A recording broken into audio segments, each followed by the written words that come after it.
మహబూబ్ నగర్ లో పిల్లల మరి బాలోత్సవం మంచి కార్యక్రమం అని ఎమ్మెల్యే ఎన్ఎం శ్రీనివాస్ రెడ్డి అన్నారు. బాలోత్సవం పిల్లల్లో దాగిన నైపుణ్యాలను వెలికితీస్తుందన్నారు. పిల్లల మరి బాలోత్సవం కార్యక్రమాన్ని ఆయన ముఖ్య అతిథిగా ప్రారంభించారు.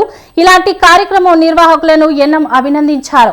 అంతకుముందు బాలోత్సవం ప్రాంగణంలో మాజీ ప్రధాని స్వర్గీయ మన్మోహన్ సింగ్ చిత్రపటానికి పూలమాలలు వేసి ఘనంగా నివాళులర్పించారు. మున్సిపల్ చైర్మన్ ఆనంద్ గౌడ్, పిల్లల మరి బాలోత్సవం అధ్యక్షులు బెక్కం జనార్దన్, డాక్టర్ ప్రీతి, టీపీసీసీ ప్రధాన కార్యదర్శి వినోద్ కుమార్ తదితరులు పాల్గొన్నారు. ఏం సాయం కావాలన్నా ఎవరి సహకారం కావాలన్నా నేను సిద్ధంగా ఉంటా.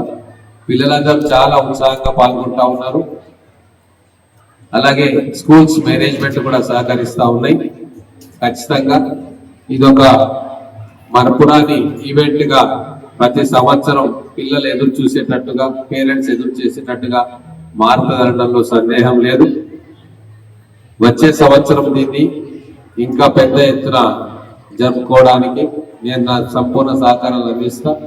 ఈ వేన్యూ జరుపుకుంటే శిల్పారామంలో కూడా చేసుకోవచ్చు, ఇంకా బాగా ఉంటుంది. అక్కడ మీకు ఎటువంటి సహాయ సహకారాలు కావాలన్నా కూడా నేను చేయడానికి సిద్ధంగా ఉన్నా. మా తరఫున ఏం సాయం కావాలన్నా ఎవరి సహకారం కావాలన్నా నేను సిద్ధంగా ఉంటా. పిల్లలందరూ చాలా ఉత్సాహంగా పాల్గొంటాం.